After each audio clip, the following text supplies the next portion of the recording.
And we are back on the Social Justice Hour, which has been renamed to the Social Justice Hour again. Jeff, do you have a set of headphones? Man, I'm getting an echo here. I'm pretty sure it can't be from me. Maybe a nice mic, but not that nice. Sorry about this, guys. All right, and we're back. Yeah, that took care of it. That's it. All right. So we are back. And Jeff has stepped in to help make sure everything goes a little bit more smoothly. And we are back on the Social Justice Hour, which has been renamed. Sorry about that. That's all right. So as we left off, we had found the good guy with the gun. Just to recap here, we have. Wait, let me first just say, yes, I do floss during the show, and that's how I have perfect teeth. There it is. There's Sean. But I usually do it off camera, and I wasn't paying attention to the live stream, so my bad. Yes, Sean, it's always your bad. That goes without saying. So, as we said before, we had a psychiatric patient in Pennsylvania who decided to take out his frustrations on his caseworker and his doctor and whoever else got in his way. The doctor ended the would-be killing spree despite being wounded himself when he armed himself with his own handgun, shot the suspect twice in the stomach, at least twice, which allowed, like I said, another doctor and an orderly to step in, secure the suspect's handgun, and wrestle him to the ground, keep him restrained until help arrived because someone else had called 911 when they heard the shots. Whenever the shooter was apprehended, he had 39 unspent rounds on him when he was stopped by the three do-gooders, as it were. Seemed to have the intentions of extending the shooting spree as long as possible, at least for 39 more bullets. And we should note as well that quite a few rounds were exchanged between him and the doctor. So there's no telling how many more of these rounds would have been emptied into other human beings had the doctor not stepped up and done what he'd done. Now, I made a point at the beginning of the segment about why this is a microcosm both of the problem of gun violence in America and why it's not getting fixed, and I want to get into some of what I meant by that. I'm so glad that I get to drive the show tonight and do a gun story about, and at this, obviously I'm not glad this happened. This is a pretty horrible thing, but I think this is a perspective that you don't see on a lot of right-wing or left-wing, or left-leaning, right-leaning news channels, because we're going to make nuanced points and talk about facts rather than shouting talking points at one another. So the shooter, and we're going to refer to him as the shooter. We know his name, but we have a policy on TYT Community of not naming shooters. Obviously, this guy wasn't so much a mass shooter because he got stopped, but he had every intent, of doing so. We're not going to say his name. He will be referred to as the shooter for the rest of the segment. The shooter had at least 4 gun-related arrests, along with assault and drug silverman and had been banned from at least one residential shelter because of his propensity for violence. Dr. Silverman is recuperating from the ordeal at home. He actually took a bullet to the head. Thankfully, it just grazed him during the shootout. The shooter is in critical care at a local hospital. Now, Dr. Silverman, I'm sure some people listening to the story have already kind of put together he had a gun in a hospital, which he's not typically supposed to have. He was in violation of hospital policy by being armed. However, there is no state law in Pennsylvania that he broke by doing so. So he's not facing the threat of any legal repercussions for defending himself and for stopping the shooting. And in fact, the Attorney General has gone so far as to praise him for what he did and say that innocent lives were saved because of it. Dr. Silverman is declining interview. His wife didn't want to talk about why he was armed. We don't know the facts. We don't know why he decided to bring a gun that day. But we do know that obviously he was aware of his patient's history of violence, and we're pretty sure that the patient, the shooter, had explicitly complained about the hospital's gun policy in the past. So maybe Dr. Silverman had a reasonable cause to be armed. So once again, we won't acknowledge the shooter by name on our show, but we do want to honor the deceased victim, the caseworker Teresa Hunt, a woman who made her living trying to help people like this, who is now no longer with us because of a senseless act of violence. And obviously, we want to acknowledge the bravery of the two doctors and the orderly who risked their lives to save others and stop the shooter. So before I get in and kind of flesh out my thesis that this guy is kind of the epitome of both our gun problem and the problem with how we fix our gun problem, I want to throw it over to our valiant host who joined on the spot to make sure we took care of everything. So let's give him a moment to shine. Jeff, what's your take on this, man? Okay, so you're right. Like I'm gonna do what you just said I shouldn't do, and maybe throw a couple of talking points out there. Yep, that's what I'm gonna do. This guy, not the guy who shooter himself. He's an example of gun policy gone wrong. History of violence, and he still was able to get. I didn't see any part of that story, and correct me if I'm wrong to say this, but he was still able to access a weapon, a deadly weapon, despite his history of violence. That is the biggest failure in this story. This is what made it so that this entire problem, this entire assault, happened in the first place, and made it so that our good guy with a gun had to use it. Like we should make a policy. We should make it a priority, a goal, to make it so that we don't need good guys with a gun. And that's the whole problem with this entire discussion, is that now we're relying on. We are so gun crazy here in America. We are so absolutely insane when it comes to and lax with our gun laws that we're putting the entire everything. We're resting everything on saying, well, we should arm everyone so that there's enough good guys with guns out there to counteract all the shitheads with guns out there. That's insane. That is not a good way to run a country. Yeah. All right, Jeff. I don't want to steal Sean's thunder because I know he wants to jump in, but I want to point out that at least until the end there, what you were throwing out wasn't talking points. They were completely valid and completely true things. And we'll come back to that in a little bit and address what was kind of talking point-ish, in my opinion, and what were excellent points. But I don't know that well, actually, I know Jeff is kind of, along with me, a little bit more moderate on this issue. But a lot of What's funny about that is that everything is that you say that I'm moderate on this issue, but everything I say, guaranteed, somebody out there or a lot of people out there, entire organizations are going to say, "What a left-wing, gun-grabbing, communist liberal that's trying to take away our rights, our God-given rights to shoot people in the face." Well, and by the time I'm done, people on the left and the right are going to be saying the equivalent stuff about what I have to say. So, get used to it. Sean, what you got for us, man? Well, to be fair, Jeff, you did come on right before the gun story just to promote your liberal agenda. So, think about it. This is a weird example of a gun ban failing twice, and then it worked out okay, because the hospital banned guns. And the criminal, obviously didn't follow the ban.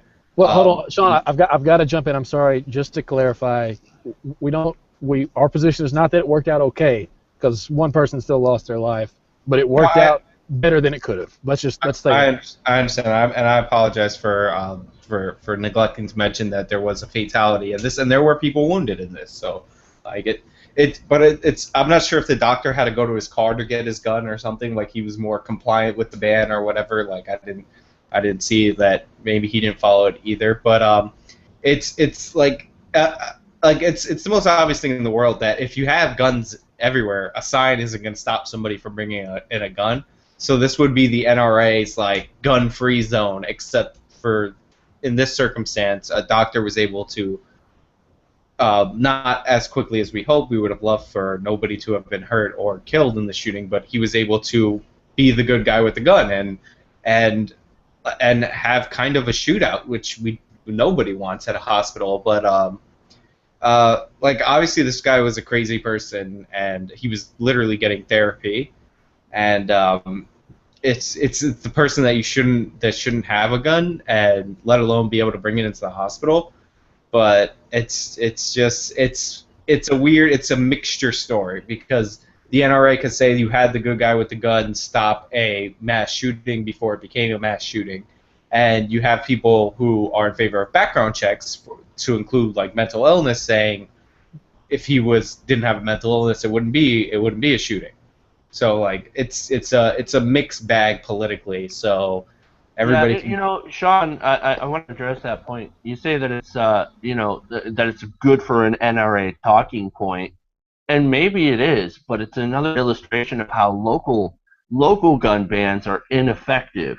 And maybe you could say that that's a good talking point, but at the same time, that's not what a lot of people, I think a lot of gun control liberals are looking for. They're actually looking for a more nationalized ban. Well, it wasn't on weapons. It wasn't even a local government ban. It was a private hospital, or it could have been a public. It was a hospital-wide ban. Like you could. That kind of goes against that. It also goes against, I think, certain libertarian principles by saying, well, it's the hospital's prerogative if they want to ban weapons. Well, yeah, but the NRA can say, well, obviously that doesn't work. Local bans doesn't work. Well, of course local bans don't work. That's why you have to go nationally. I think everyone who has a politicized point can come in and make that politicized point on this specific issue. It matters how you sort of try to twist the conversation. But at the end of the day, somebody still lost their lives. A mentally ill person still had a weapon and caused a lot of damage. And there was somebody who was brave enough to step up and was in the right place at the right time. And I'm not going to discount that.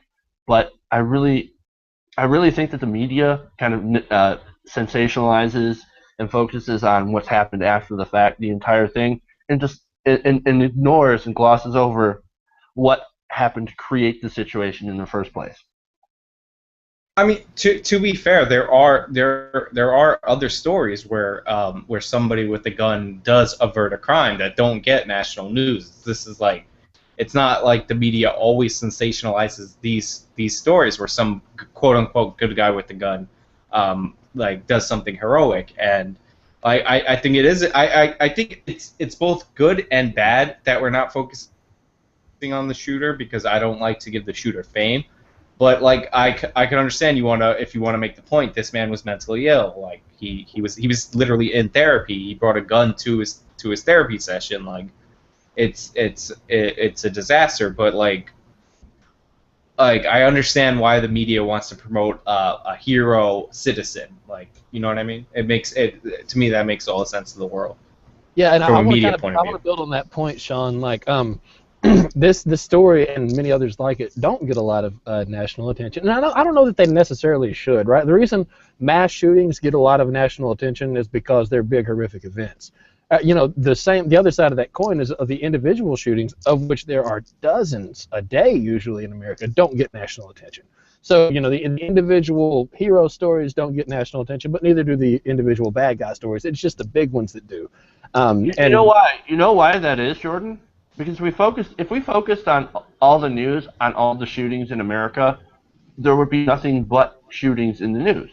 It happens so often that we would literally be drowned out. And already, I think a lot of the people are being desensitized just to the number of shootings that happen per day.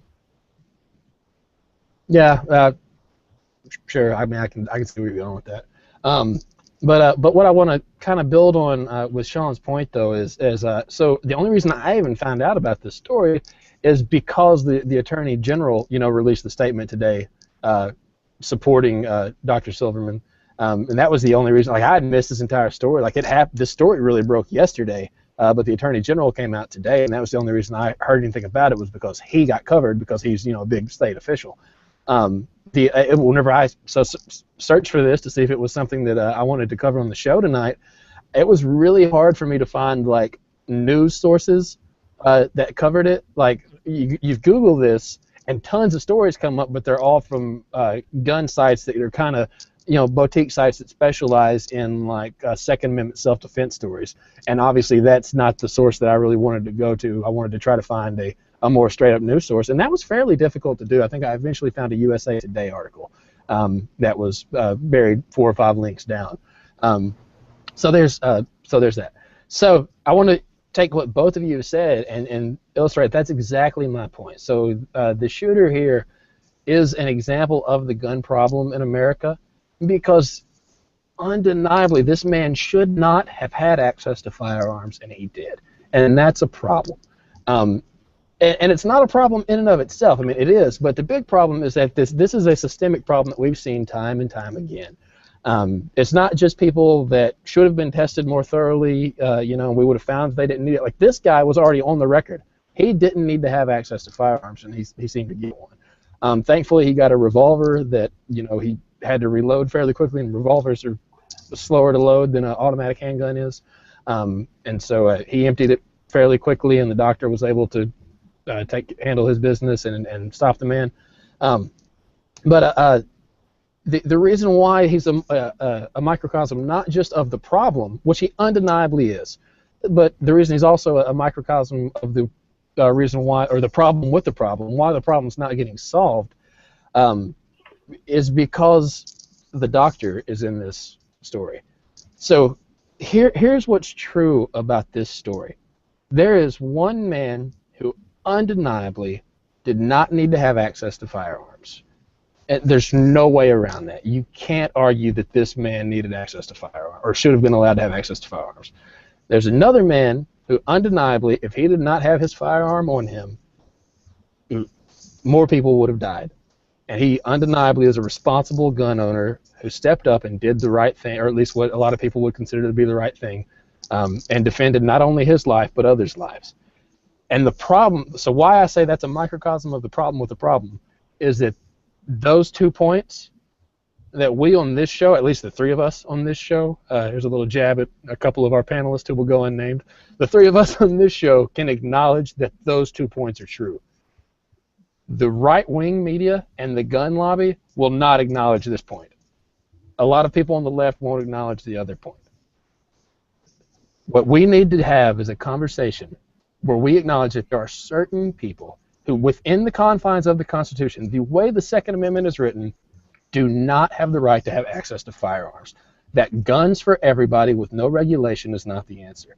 We also need to realize that, at least in our American system, unless the Constitution is changed, that an armed citizenry is part of the deal, and if it's done the right way, it can be well regulated and well maintained, that good things can be done, or at least bad things can be stopped. Maybe that would be a better way to say that. And that's not the conversation we're having. So this is a perfect example of what's wrong with America, and what's not, why it's not being corrected, because there's these 2 guys are the people that the other side doesn't want to acknowledge exist. People on the left don't want to acknowledge that there are good guys with guns, and people on the right don't want to acknowledge that maybe some people shouldn't have guns. And I just want to add like one special thing. Like, this guy did something amazing, the doctor, right? So I know what's going to happen, and I just don't want them to do what they did to like Charles Ramsey and start just digging up stuff about his past. Like, I don't care. He's gonna have some malpractice lawsuits and all that, and I know the media is gonna go there. Don't care. Like, he did something amazing, and he saved people's lives. Like, outside of the context of a normal doctor saving people's lives. So, like, please set that aside for once. Like, we don't need to make him like the savior of the Second Amendment or the malpracticing doctor, but the media is going to do both. So it's just unnecessary. It's a man who did the right thing. And yeah, I'm going to say something that you guys probably won't agree with. I don't think he did something amazing at all. I think he did what anybody would do who in that circumstance. I think he was, he was there. He had an opportunity to defend himself and his staff, and he did it. I'm not going to make him into a hero. I don't think we should. I think he's a normal guy who defended himself, and that's sort of the problem, is that we try to, on either side, we sit there and we lionize people for doing something that totally makes all the sense in the world that you would do. You have a gun, yeah, and the problem is too is that there are so many different ways that this could have gone badly. Maybe he wouldn't. Maybe he. You could go off in 100 different directions, which thankfully didn't happen in this circumstance because, I don't know if did he go through training? Do you know? Firearms training, if he was well trained and everything. What if he hadn't been well trained? He could have hit somebody else, could have started a shootout. There are too many things. Like this guy is a specific example of something that happened in the right way, but shouldn't have happened at all. Because there are so many different ways where this could go wrong, and doing this in the right way is actually much harder than doing it in the wrong way. It's so much easier to have terrible things happen when you mix in guns in every situation. Yeah, that's the whole problem. I'm gonna have to call Jeffrey McHater on this one. Like, this guy is a hero. Just because you have a gun. No, I'm not hating him at all.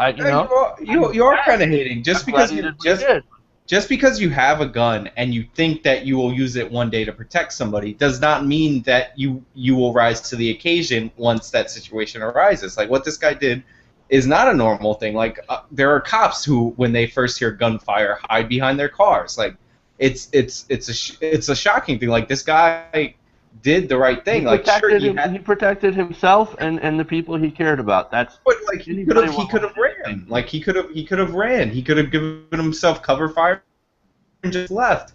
But he acted himself in danger. Granted, he had a gun, but to help his fellow staffers, that is heroic. Like, I don't think just because you have a gun, you will automatically not be afraid if a shooting breaks out. Like, that's crazy talk. We should point out again that he got shot in the head and kept fighting. But yeah, no, and Jeff, this is, man, I gotta not just call it hated. This is ridiculous. Like, well, thank you for illustrating my point here. That no. See, there are soldiers that go out there and fight every day. You're gonna call them all heroes? That's not at all. Technically, we do, right. But also some soldiers, they hide when gunfire starts happening. Like, it's very like, it is courageous to go into an active shooting situation. Like especially if you can free yourself or lock yourself in your office and just clench your gun at the door and only shoot anybody who comes through your particular door. I think it's ridiculous. What he did was absolutely heroic. Yeah, well, and I don't want to get hung up on that. Like, we're getting off point here. Like, but my point, Jeff, is becoming the perfect example of what I was talking about. So you're confronted with a real life situation, where a reality that is other than what you want to be the reality happened, and what you do then is say, oh yeah, but what if it didn't happen? What if something else happened? Well, something else didn't happen. This happened. Just like when the point that I'm trying to illustrate with that is that most often the other thing happens. This is a special situation. Which was exactly my point earlier, Jeff. Which was exactly why you wanted to report on it, because and that's why everybody jumps on it, because it doesn't happen that as often as bad things. Once again, for every good guy with a gun that saves other people's lives, and I'm not going to discount that completely. For every good guy with a gun that saves lives, saves his own life, there's tens of people that get killed from bad guys with a gun. You see what I mean? First off, you don't have that data. Not equal. First off, you don't have that data to know that. I think you're probably right. But if you'll let me make my point, that's exactly what I'm saying, and you're taking you're taking the arguments that are there and jumping to a conclusion that they don't support. So what this story tells us is that we have a very real problem in America with ease of access to guns and people who can't get them. But the other thing that's true, and this is true in other countries that have much lower gun violence, they still have gun violence. And those other countries are much smaller, with much more homogeneous populations, and much less income disparity, which we all know poverty drives violence, than America. So all the point is we can fix our gun laws all day, and we should, and we can pass very real, very sensible gun laws that will drive down gun crime, regardless of what the right wants to say. However, what the left has to acknowledge, especially in a country as diverse and as big and as unique as America, is it's going to be really a lot harder to enforce some of those laws, and there will be a need, and there do exist good guys with guns. And in this story, we saw both of those people play out. And as we've already seen, Jeff, who I consider a moderate in this debate, has already really jumped on the deny the good guy with the gun exists bandwagon. Not at all. Not at all.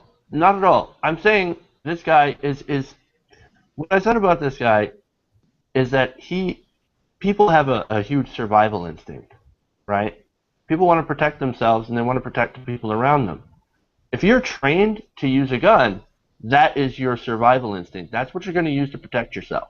Okay, so what? How does that at all invalidate my point? My point is not that the guy's a hero. My point is that a good guy with a gun can stop a bad guy with a gun. Who cares? It doesn't matter if he's a hero or it was survival in conflict. Like that's you're trying to distract from the issue here. Like what difference? No. I wanted to clarify that point. Yeah, it's not part of the point. I don't know why it's even relevant to the conversation. I do think he did a good thing. I'm glad he stopped the guy. But all right, so who cares if he wasn't a hero or not? He did stop the guy. That's the point. And so, like, we've got to acknowledge that there's a way to do that. So countries in Latin America that have just as strict gun control as Europe have the highest gun crime and homicide rates in the world. Now, the U.S. really rocks the developed world, like none other. But there are places that give us a run for our money and beat us, and that we would not consider our peers socioeconomically. All right. So Latin America. Let's take a look at Latin America. Jeff. Let me make my point, man. Let me finish my train of thought. So what we take away from that is you've got places in Europe and around the world that have very strict gun access and have very low gun violence. You've got places like America that have very loosey-goosey gun access, if I can use a technical term, and very high gun violence. You've got a couple of countries around the world. My go-to is obvious, as always, Switzerland, that has very broad access to firearms and very low gun violence. And you've got countries around the world like Brazil that have very strict access to gun control or to firearms and very high gun violence. So what you learn from that, what we need to do is stop finding the examples that reinforce our side and pretend that we have the exact same situation. What we need to do is look at the reality of the issue and note that there's a fact of the matter that there's a way to do gun control that stops gun violence, and there's a way to do gun control that doesn't stop gun violence. There's a way, or I use that term in its colloquial sense, meaning there's a way to have strict access to firearms that stops gun violence, and there's a way to have strict access to firearms that doesn't. There's a way to have broad access to firearms that doesn't come with gun violence, and that's what they do in Switzerland. And there's a way to have broad access to firearms that does encourage gun violence, and that's what we do here. Our system is broken. Right. So the answer then is to look at the aggregate and find what fits our situation. And I truly believe that no side is trying to do that right now. And just in my final closing thoughts, Jordan mentioned Switzerland, and the reason the Swiss aren't violent is because they're swimming in Nazi gold. Of course, Sean. Okay, so to get to your point, now that you've made it, I think I generally agree with most of that. I think, but as anything, it's not quite so cut and dry. I mean, you also have to look at. I mean, your good example was Central America, right? Well, Central America also tends to be a place where we send a lot of weapons and money to fight the drug war, and is affected by the drug war. So yes, they have tight gun restrictions, but the flow of weapons and money and power to the cartels, and us being in proximity, because guns will flow across the border very, very easily from America into Latin that's a American very countries. important point. That this gun violence, I don't know how much of it in South America, but certainly in Central America, our lax gun laws we're their biggest gun supplier. So I mean that's an excellent point. I think to be honest, other than the Russians, with the prevalence of the AK-47, the Kalashnikov rifle is one of the most ubiquitous weapons in the world. We're probably one of the first or second largest weapons suppliers for the entire world, and that's sort of a scary thing when you think about it.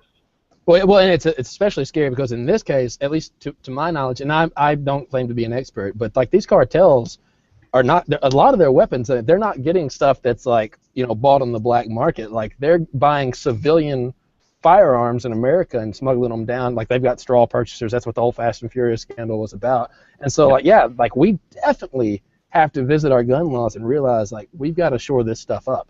And people on the right don't think that can be done. And then the arguments are ridiculous. They always say stuff like, well, you have universal background checks. That won't stop everybody. No, it won't. But it'll stop some more people, and it doesn't impede on anyone's rights. And that's the thing.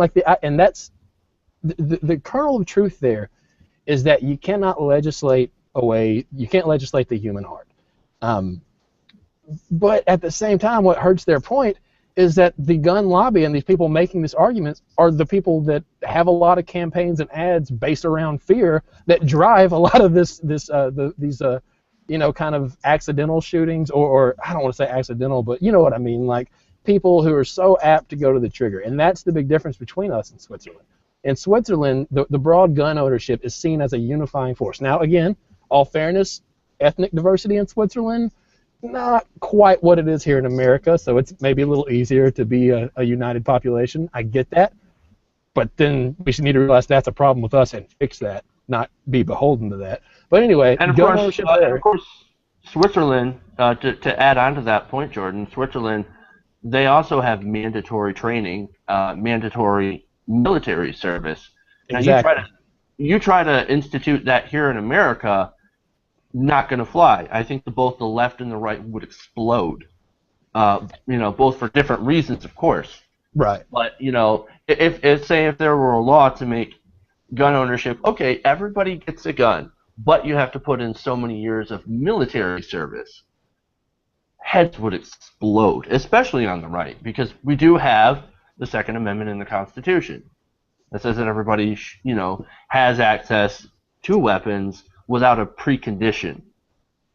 And that's an excellent point there, because I think that there is a way to take that truth from what we've learned in Switzerland and apply it in our system by just tweaking it just a little bit. So you don't have to conscript people into a state militia like Switzerland has, but there is that line in the Constitution. Now, and again, it's another example of liberals going too far one way and the right completely ignoring it another way.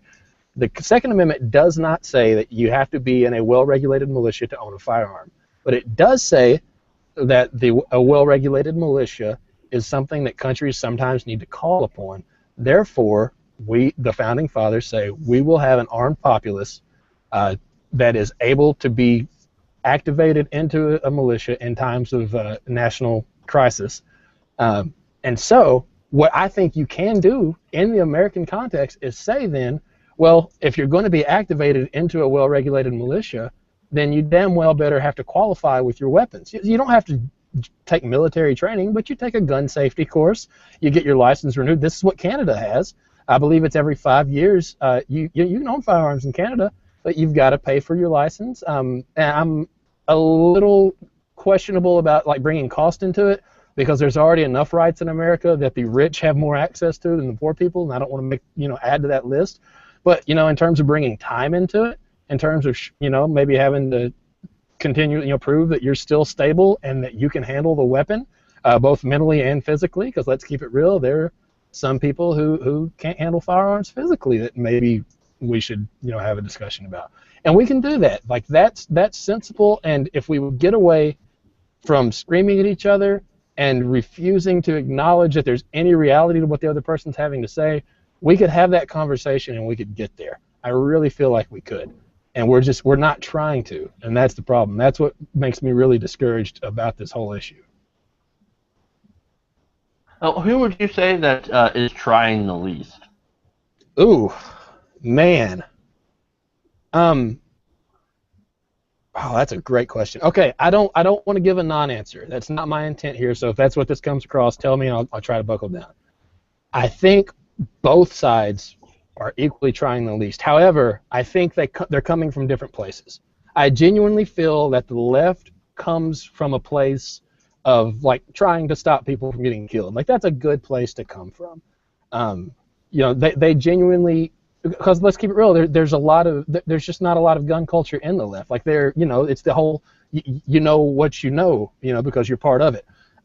So like it's easy to not be as informed and to not really understand kind of the issue and why gun owners have a problem with some of the language and vitriol that gets used to describe them. But the problem is, though, the right, though, I would say they're not trying any harder, but I think at least the leadership, not so much the average person, but the leadership is coming from a much less admirable place, that the idea of driving gun sales and driving this fear that promotes gun sales and keeps them, in the powerful position that they're in, I think is more where they're coming from. All right. I actually want to answer my own question with not so much nuance. I agree that people on the left, liberals such as myself, we are coming from a good place, and I think I'm sure there are some conservatives that also come from a decent place, but I definitely think that not doing anything or saying that we should do nothing at all. Actually, we should do the reverse of what we should do. We're going to expand gun rights to everything and everyone, and even the blind, because there was that law that allowed blind people to own guns. Yes, you can look it up. And so I think the right, they're not doing anything at all other than making the problem worse. And you can call me a demagogue, and you can say that that I'm being unfair, but I don't think so. I think everything is making it worse, and I'm not saying everyone on the left is great. You can't, and I've said it before, you can't ban guns. Not in this country. It's not going to work. The heads are going to explode, and that's the least of the things that are going to explode. It's going to be terrible, massive, and bloody, and that's the very thing you want to avoid. Yeah, no, I mean, if I have to pick one, then I think the more nefarious players are to blame. But at the end of the day, to have a conversation, both sides have to be willing to have the conversation. And right now, I think both sides are not willing to have it. Sean, you got anything that you wanted to contribute, or have you checked out? Sean has left the building. No, I have not checked out. I was just saying that the Americans for Disabilities Act, you can blame that for blind people having guns, Jeff. You and your liberals trying to help the handicapped. Yeah, and that's a good example of the insidiousness of the NRA, using the Americans for Disabilities Act to say, let's arm blind people. It's about the most nefariously evil bullshit thing that you could do. My point is made. You mean not discriminating against handicapped people is nefarious? It's not a very progressive position.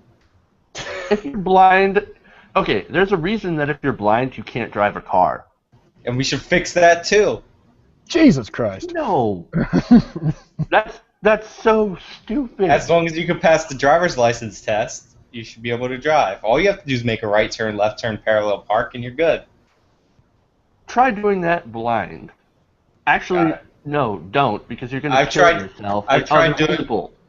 And after you try doing it with the blindfold, try doing it with the blindfold when drinking. Water. Disregard everything this man. While drinking water, it's hard because one hand is holding a water bottle. All right, let's get back on track here, guys. I'm ready to move on if you guys can't tell. All right. Well, that's Oh, okay. So moving on to not so much a story, but I want to do one plug. This is the Social Justice Hour. So moving on, we're all aware of the border crisis. So I just want to get a couple plugs in here. By the border crisis, I mean the unaccompanied children who are seeking refuge from a war, that exists because of our drug policy, and as Jeff's pointed out, rightly so, in large part is armed by our loose gun laws. There's this is another example of where we can talk about political ideology all day, but that takes forever. We all have seen how effective our Congress is at actually doing anything.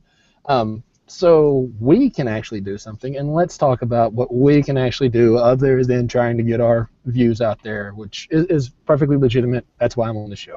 I'm going to do a screen share here, guys, if you will bear with me for just a second. So one thing that helps the process of these asylum seekers to be able, whenever they go to have their day in court, if God, please let them have their day in court like the law says they're supposed to.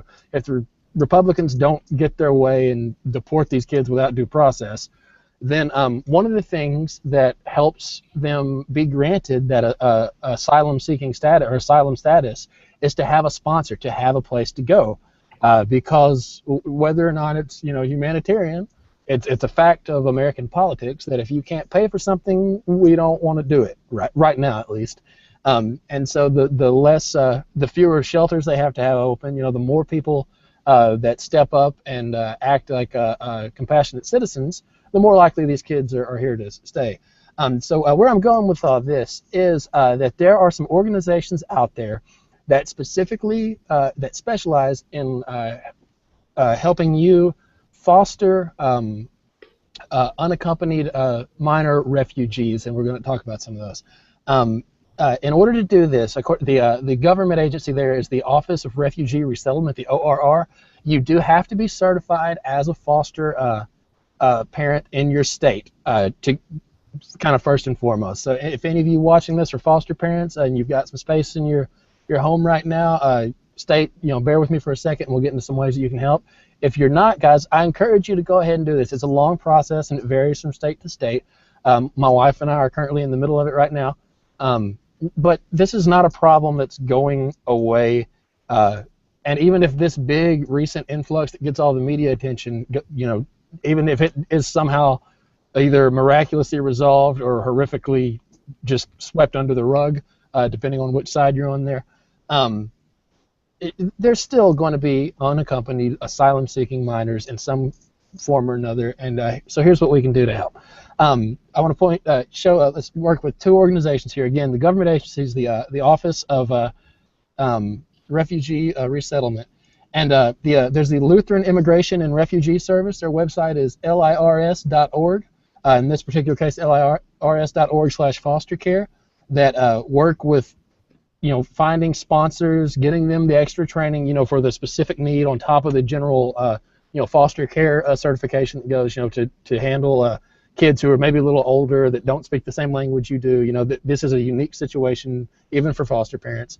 And then there's also the United States Conference of Catholic Bishops, the Unaccompanied Refugee Minor Program, or the URMP. Their website is a little bit longer, but just go to the usccb.org and you can search, or I believe there's even a hyperlink on the main page because this is such a hot button issue. But they do the same thing. You get registered with them, they get the additional training and certification to specialize in helping these kids, and then they get these kids linked up with sponsors. Especially if you're out of the state of Texas right now, it's really hard for these kids to find sponsors just because that's where they're at. So these organizations like this and getting involved, and hey, you don't have the way to maybe open up your home, maybe you're not, you don't feel like you're equipped for that. They also obviously need funding and donations, so you can help there as well. And so by all means, get involved with these guys. And I want to thank the Washington Office of Latin America, or Washington Office for Latin America, that got me pointed in this direction. I sent them an email because my wife and I decided that we wanted to go this route, and they gave us these resources. So get out there, guys. This is something that we can do. It's a need that is not only always ongoing, but right now it's a very real, very specific need. And we can stand around as we should and gripe about how the government is failing, But at the same time, we can make a difference, even if it's just in one life. We can do that ourselves right now. So make it so. Make it so. That was a surprisingly libertarian message. Make a difference on an individual level. I don't think I have anything to add to that, except I've already taken these steps as well, but I'm adopting Ukrainian women refugees exclusively. Leave it to Sean. Leave it to Sean. To take a Hilarious, serious subject. hilarious, I know, but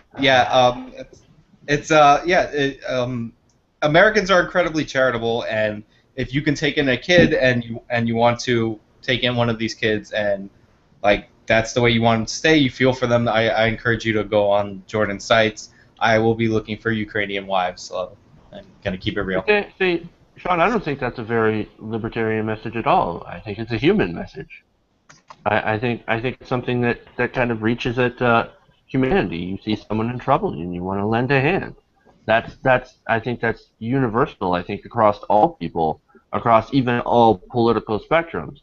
I'm not going to sit there and point at every Republican, call them an evil, horrible person because of some of the stuff that they believe. I think that they're wrong on those things, but when it comes to things like this, people are human, and I think for a lot of people, if you see someone in need, and I'm sure there are examples on every different side that is going to tell you something different, but when you see someone in need, I think the natural human instinct is to reach out and to help people like this. So I definitely support these sites and stuff. What I meant about that is like if it's easy to advocate, but it's hard to take action. And Jordan is advocating on this show for a better immigration system, but he's also chosen to take action and help at least one child. I don't know the specifics of his life, but at least, and I don't think he needs to share the specifics of his personal life. But he's chosen to try to seek out a way to help at least one child, and that is a libertarian message in my opinion. You could say it's a progressive message too. That's perfectly fine.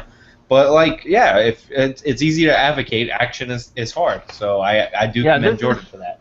Ukrainian women jokes aside. This is a great example of words matching deeds, and I think this is something that a lot of people, because there are so many people that can talk a good game, but they don't back it up, and Jordan is not one of those people. He talks a good game, and he backs it up with action, because he's actually a good human being. Let's not get carried away, dude.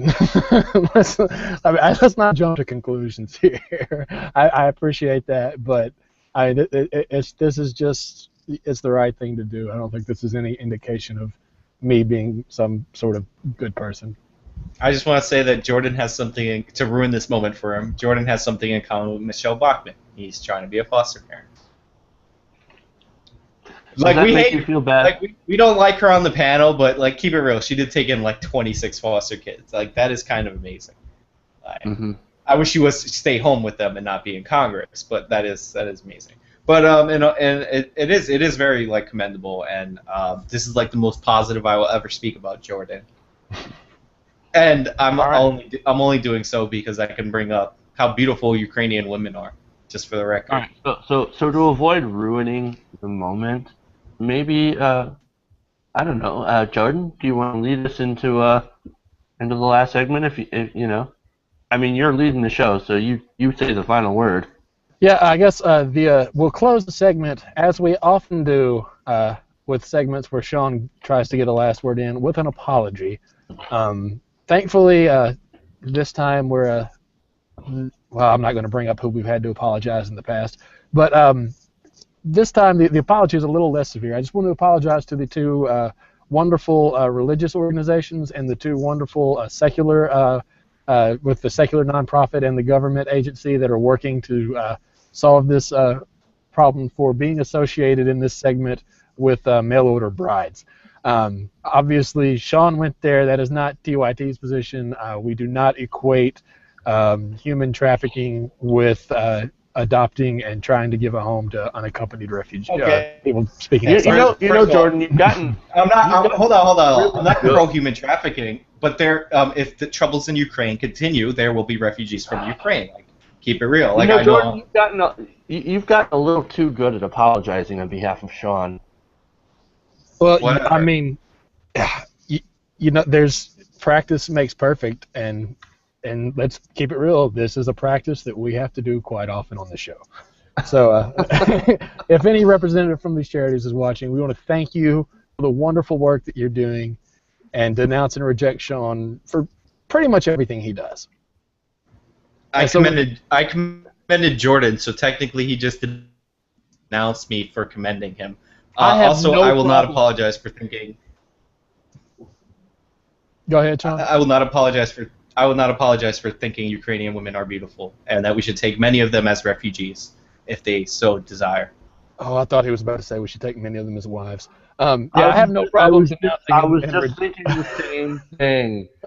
Jordan, you and I were on the same wavelength. Oh yeah. I have no problem denouncing and rejecting Sean for commending me. Like that's the most sensical thing to do, because that's definitely there's no reason to commend me. That's ridiculous. So that's the end of our regularly scheduled segment show tonight. As is tradition the past few weeks on TYT Nation, and because it's the weekend and my kids are out of town, I can stick around and do this, and I'm not broadcasting from McDonald's, so my battery's not about to die. Let's go to Q&A. I think as much technical difficulty as our wonderful audience has stuck with us through tonight, they deserve to get to ask us a few questions. So let's let them have at us. Let me go to the chat, and we've had a volunteer scribe. Let me get a question here. All right, so we've got. Is that Jagos is our scribe for today? Jagos and of course Cypher as always. Thank you, guys. Jagos, longtime viewer. Back when we were watched by like 2 people, he was one of them. Yeah, back before our audience grew fourfold, which is a literal statistic, and we won't go into what numbers it grew fourfold to. So the first question we've got, let's see. Okay. If we had gun-required zones, would you disobey the law and not carry? Jeff, I'll go to you. Absolutely. Sean? Like you're legally obligated to have a gun there? Yes. Yeah, I wouldn't do it. Just to be a contrarian, I wouldn't do it. Well, that's sort of the point that I was going to go to. But even to be more contrary than Sean, I would be openly carrying a sword. Okay, to each his own. I carry now, so I wouldn't. I mean, I guess if it wasn't convenient for me to carry, I would disobey the law and not carry. But I mean, I carry a lot of times now. I'm not carrying right now because I'm in a gun-free zone. Unfortunately, not broadcasting from my home. It depends where this gun zone is. Actually, if you want to get into real specifics, if you're in like a Chinatown, like a dishes. Whoa. Like where are we? Do we have to apologize? Dishes, like fancy China dishes is what I'm talking about. If you're in one of those stores and they have like a policy, you break it, you buy it, and they require you to carry your guns in there with your safety off, and they have to be loaded, then definitely you gotta disobey it, because that looks like a scam to me. Okay, so moving on to a more serious question, and this is an excellent question. Why do we focus so much on guns but ignore all the other amendments that we've lost to corporate control? Jeff? Oh, see, that's something that I've pointed out before, probably in one of our gun stories, is that, we've lost the Fourth Amendment, search and seizure. We've got all that, obviously, with the NSA scandal. We're losing our right to free speech, obviously, because money is now speech, and some people have more speech than everyone else. I think these are topics that we cover on a regular basis, it seems like. So it doesn't seem like, at least for us personally, that we've glossed over this, and maybe we didn't just put it together point blank right out there. Although I think I did in one of my rants that's lost to the internet now. It's floating around somewhere in the cyber void. But I think he's right that the corporate media does tend to gloss over that, especially right-wing media, because like the I've said it before. The Second Amendment is not in any danger. This is why we're seeing these crazy gun laws come up in all these different states, because the NRA has got to keep the hype machine, and so it's got to, invent. It comes up with a new law, and then of course opposition, because it's nuts, right? Some of these new gun laws are crazy. The opposition, and then they point out that opposition and say, "Look at that! They're coming for your guns. They're coming for your guns. What are you going to do? You're going to have to give us more money. That's what you're going to have to do." And for the record, if you're just like viewing today or like in the last couple of weeks, like we've done like countless stories of wrongful incarceration and all sorts of prison stories like that in the past. So there are like do cover other things in the social justice. When the social Jordan, he picks the stories for the most part. Well, and I want to point out too, there is some disparity, obviously. So we on this show don't really ignore these things. They are kind of our bread and butter, to Jeff's point.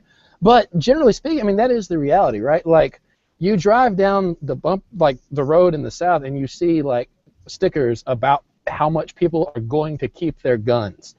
There ain't a bumper sticker out there about how upset anybody is about their email being read, or about all these different Fourth Amendment violations, some of which have ended in serious damage to life and property.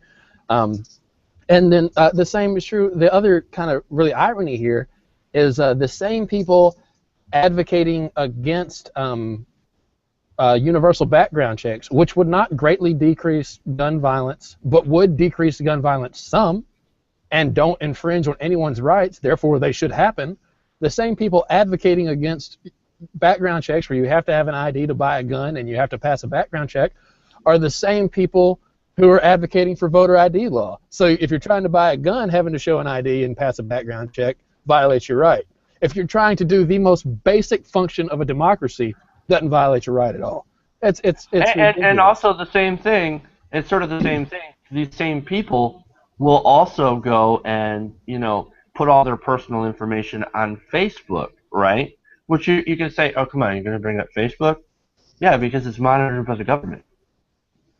You're giving a private corporation, like these same people that have a problem giving information to the government have no problem giving it to private corporations, which it's not a stretch to say that some of that information ends up going to the government anyway. It's kind of funny. There's a little bit of irony there. So moving on to the next question. This is another fantastic question. This is coming from Cypher. I don't know if he's reposting this for us or this was his initial question.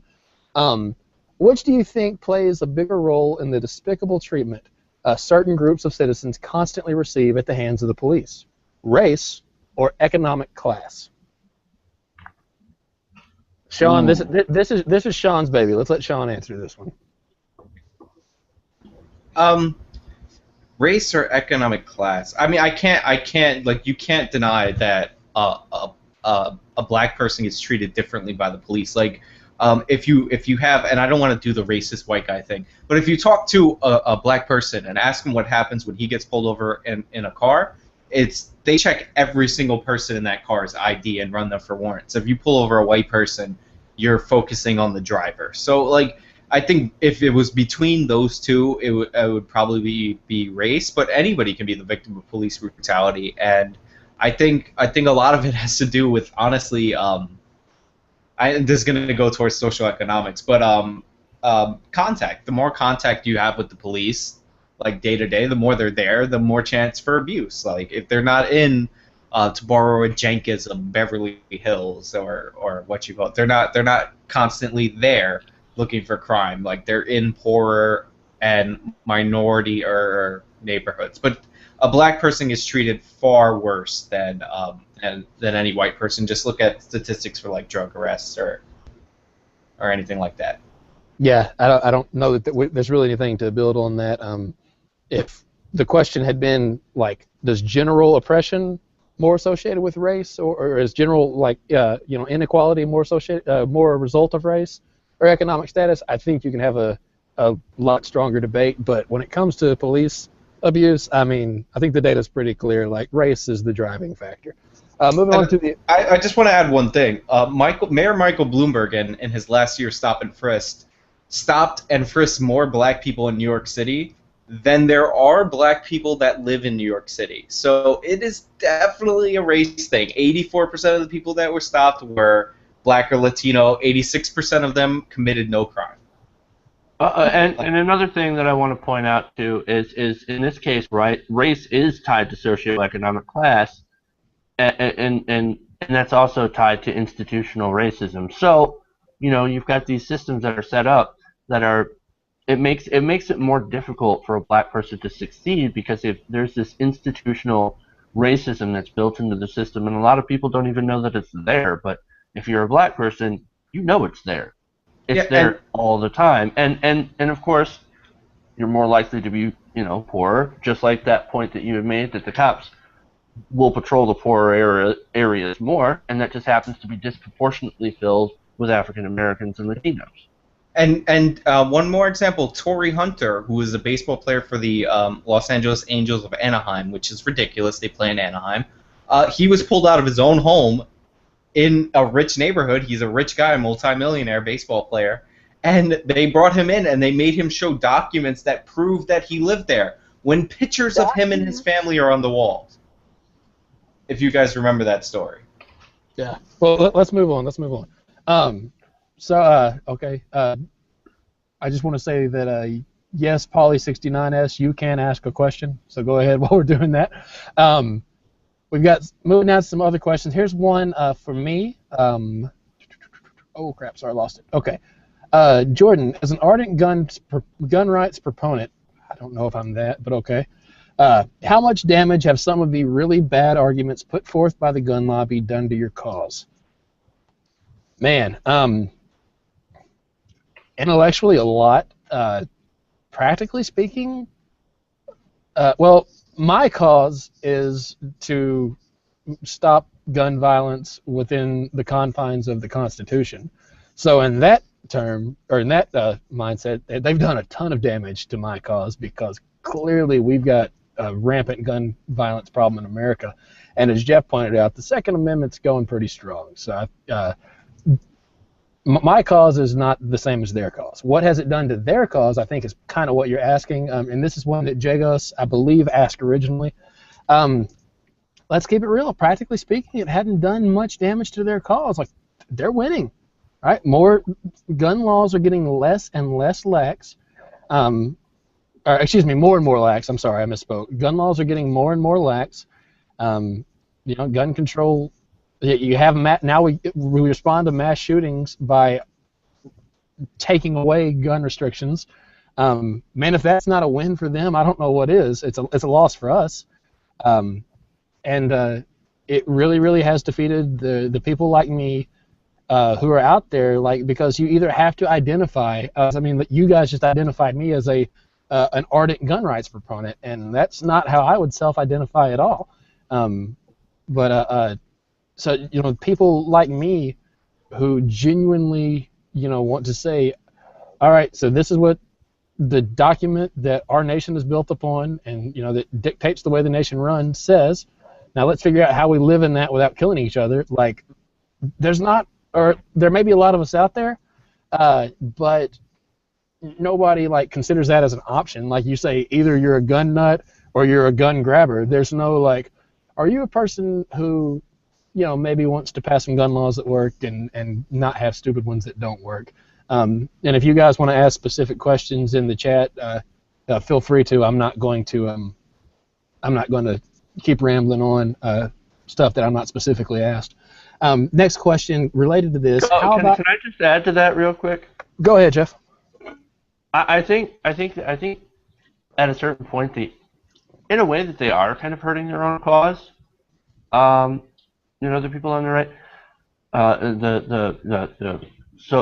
supposed what you would call gun nuts, right, and what I would call gun nuts, because they're continuing. I mean, you've seen the Tartar story, Chipotle's, all these different places that private establishments, because of customers and because of pressure, have been saying, look, we're going to respect gun laws, but at the same time, leave them out of our store because you're scaring people. And I think if that trend continues, you actually might see people who are just like you, Jordan, say, okay, I think we've had enough. Maybe it's time to push back a little bit. Fair point. Fair point. So here's a question that I want to we'll ask for all three of us as long as we can have pretty quick, concise answers. Sean, how about having America actually? This is kind of in response to some of the things I've said about having to deal within the reality of the Second Amendment. How about having America actually update the Constitution? And so I guess the implication there is to revisit the Second Amendment. Quite frankly, I would be against that. Not against it as in like I don't think like it would. What I mean by that is I don't think that's the right course of action. But if we're going to do it, like if enough people get together and call for an Article 5 convention and the states get behind it and they're representing the people, then I'm on the losing side, and that's how democracy works. And that's also the way that we should handle it. If we're going to do some kind of big, broad gun ban in America, that's the way we have to do it. There's a legal option to do it, and that's the way you do it. That's not tyranny. That's the Constitution being the that's us governing the way the Constitution says. That said, that's not what I want to happen. Jeff, what about you? First of all, I couldn't agree more with your point of saying that's exactly how our democracy is supposed to run. That's how it was set up. As far as being on the losing end, I wouldn't feel that way, of course. I'd feel like this is a victory, and we would begin to reap the rewards of less people. Our cities wouldn't be, like Chicago and Detroit would start to not be war zones anymore. So I think that would be a big win for society. If you look at, what happened in Australia, they had one mass shooting, and they're like, all right, we're done. Enough of this bullshit. And they immediately did something that was very broad and sweeping. So, and a lot of Australians are happier for it because they're still alive. So you're in favor of getting rid of the Second Amendment? If that's what the majority of America wants to do, I don't have any problem with it. I don't have a personal stake in it other than not wanting to be shocked. I mean, I understand the argument for updating the language, but that's so I hate to be a fearmonger, but if you're just trying to make the language modern because the court has interpreted parts of the Constitution that were never, if you look at the what those words meant when they were written, was never intended to be interpreted that way. It makes sense in theory, but then you got to remember who's going to be interpreting it, and a couple of years down the road, when word definitions start changing more, you're going to have more problems. You're going to have the same problems. So, if you're talking about a specific amendment, I would have to see the contents of that amendment. And as far as changing the Second Amendment, I'm not really in favor of it. I do think individuals do have a right to keep and bear arms, to defend themselves against the government, as it is said in the Declaration of Independence, which is not the Constitution, but it is still a law, the only law passed by 3 American governments: Continental Congress, Articles of Confederation, and this current Constitution. Elbow. To the whole tyranny, protecting against government tyranny argument, yeah, good fucking job. It hasn't protected us against tyranny whatsoever. We do have tyranny. We're losing a couple of questions ago. We're losing some of our basic fundamental rights. The Fourth Amendment, the First Amendment. Things are going away. The government is definitely overreached. And how has the Second Amendment protected against that? No, the thing that we're doing the most is turning our guns on each other. That's not what it's supposed to be. And I agree. So my answer would be I feel like this is kind of Jeff pulling a Sean, and identifying a problem with policy and saying therefore the policy shouldn't exist. My thing would be, all right, let's use the government to make it more efficient and fix it. And I also have to throw in I'm not necessarily the best person to have this conversation with, because for me, because of my religious beliefs, self-defense is not really something I take into account whenever I'm talking about gun rights. For me, it's strictly a constitutional issue. I don't really have any stake in using my firearms to kill another human being, even in self-defense, just because of a personal belief. I don't think I have a right to force that on somebody else. That's kind of a personal thing. But but all that to say, like, I think a lot of gun rights guys would go kind of bring some more points up that I'm not going to bring up because they're not really relevant to me, but they are, I think, constitutional. Also, your plan would be more effective if we followed the Constitution that we had now. Okay. Is that I don't know that we've got any more questions. There's one. If a gay player in the NFL commits domestic violence at home, what do you think would happen? How would it be covered? Oh God, Fox News would have a field day with it. Lord knows. But I mean, other than that, it would be a big deal. I don't know. I got this one. So I'm gonna keep it 100% real.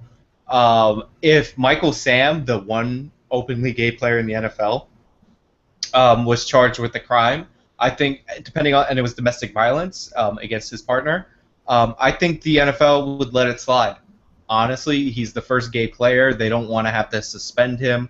Like, the NFL wants to move toward that direction, and like, it isn't right. And when this becomes a more normal thing, you will get more normal suspensions and like stuff like that. The way I feel is that it's more important to the image of the NFL at the moment to have Michael Sam as an openly gay player than, Michael Sam, I'm not saying he is a domestic abuser. I'm just saying, in theory, they would probably fine him or keep it on the down, or keep it ironically on the down low, just because they want to get him through the season. Like, the NFL wants him to be a star badly, or they want him to be good and accepted like badly. And that's me keeping it real. Jeff, anything you want to add to that? No, not really a whole lot. I mean, okay, so the exact phrasing of the question is what do you think would happen if an openly gay NFL player got caught in domestic abuse? Well, I would hope that he would get in trouble for it. Obviously, domestic abuse isn't. It's unacceptable, no matter who does it. So, what should happen? He should get in trouble for it. What would happen? It would be a huge sensational news story. Everyone would jump all over it. And then that's not even tackling the gay issue, which obviously that probably would also be a part of that discussion in the 24-hour news cycle, but it would just be this huge news cycle. It would be like on CNN, like Oscar Pistorius trial, or would also be like whatever the first plane was, not MH17, but the other plane that they spent 6 months creating holograms for. It would just be this gigantic news story built up, and part of it would be built up because he's gay. And that's just a big headline. And obviously, it's going to be great clickbait for everyone. That's what would happen. Fair enough. All right, here's a great question. This is from TYT Talk. So Jordan broadcasts from his truck. Jeff shows up on his day off. Sean, almost afraid to ask, how do you intend to outdo them next week? Please say by not showing up at all. Eventually, I will do a show where I am wearing pants on, where I do have pants on. Unfortunately, today is not that day. But I'm thinking I try to do a little bit of the question segment from my balcony. Give you guys a little nice outside view yesterday. Didn't work out too well. My phone internet failed me. So I think maybe broadcasting from an active crime scene. Maybe broadcasting from atop the Brooklyn Bridge where those guys hung those white flags. Not saying I had anything to do with it, of course. Or maybe, just maybe, broadcasting from outside Jordan's truck because I drove all the way down to Arkansas just to scare him. Yeah, that would be terrifying. That would be terrifying for an entire state. You might have to stand your ground. Well, fortunately, Arkansas is not a stand your ground state, so I won't be tempted to do that. Lucky Sean. You're Yeah, lucky. don't come to Arkansas, Sean. That's just a bad idea, all the way around. Jeff, this is again from Empyrean Cipher. Are you enjoying your day off? Yes. Ironically. Excellent question. Very much so. Thank you. There was another one from Jagos. He says, "Can I be on next week?